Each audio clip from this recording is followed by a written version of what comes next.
Hey folks, Matt from artoftheimage.com. Just wanted to give you a quick video tour of the venerable little X-T10 here. As you can see, we have it here in our hot hands. And this is going back to Fuji. So I just wanted to give you a quick tour, a quick rundown. The tours seem to be popular recently.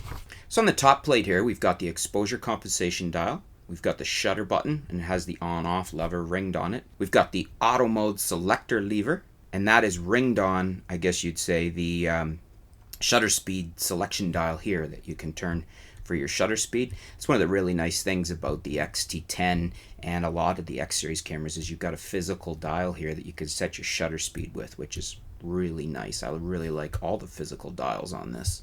Next up, we've got the hot shoe here. That's where you mount your flash. Then we have the flash, which is right here. So if you turn on the camera, a little lever on the side, and that'll pop up the flash for you.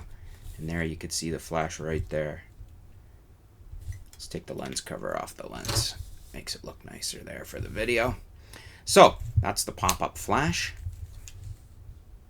Over here to the left of the flash and the hot shoe is the drive mode dial. So you've got slow, continuous low, continuous high in your various modes there, and you can adjust that there. It's a physical dial. Again, just a really nice to have an actual physical dial, and beautiful fit and finish on here.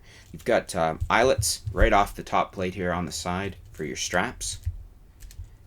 Turning the camera on the side here, we have the cover for the connectors. So that's a mic in, that's an HDMI, and a USB slot right there. And then turning to the front, down here, we have the focus mode selector. So you've got single, continuous, and manual. So those are your various focus modes right there. On the other side, you've got your lens release button. So if you push that in, that's how you take your lens off, which also allows us to see the two microphones, which are right here on either side of the lens mount. Put the lens back on so we don't get any dust in there. So yeah, your microphones are up here. You can just barely see them now behind the lens once it's on. So right up in the lens mount there. At the top as well, we've got an AF assist lamp, which is right here. Then we've got our front command dial, which is right there, and that rotates. You can hear it going there. And then back to the top plate, I think I missed the movie record button, which is right up there in the top corner of the exposure compensation and the shutter. So it's right in the top right corner there, the little red dot. You push that, and that starts your movie recording. And on the top left on the back, we've got the delete button, a little trash symbol on it. That's to delete a photo or video. We've got the playback button, so you push that and it'll call up your previous, to review your images or your videos. Your diopter control right here to the left of the viewfinder.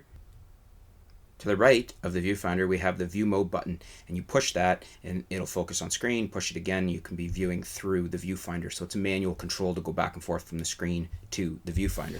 To the right of that, we have our AEL exposure lock button. Then we got our rear command dial, and then we have our autofocus lock button. So that's AEL, rear command dial, and AFL. Just below the rear command dial here, we have an indicator lamp. You can see if I push that, it lights up. And below that, we have a quick menu button. And then we have the main menu button with a selector pad with up, down, left, and right controls for going through your various menus and things like that once you're into the system. Below that, we have the display back button. So with the display on, you can choose what the display is showing there, cycle through it. And then over to the right there, we have a function button number 7. You can push that and it comes up with various things. You could set that function button to adjust different things. Flipping over to the bottom here, on the back of the battery door, you can see right in the side here is a cable cover. And that's basically a slot. You remove this little piece. I'm not even sure how easy that is to get out. I think you probably just have to give it a quick pull here. I haven't taken this out yet. Oh yeah, there we go. So you could see that little piece kind of comes out there. And that's where your DC coupler cable goes through.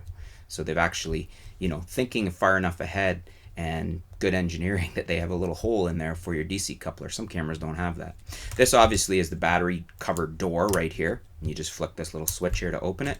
And then obviously there's our battery. It's a Fuji NP W126.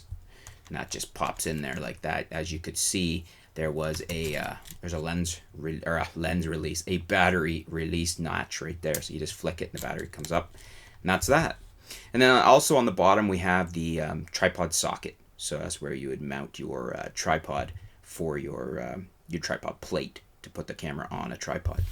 Forgot to mention while I had this open that there's also right beside the battery, that is the SD card slot. I don't have an SD card there in there right now, but that's the slot for the SD.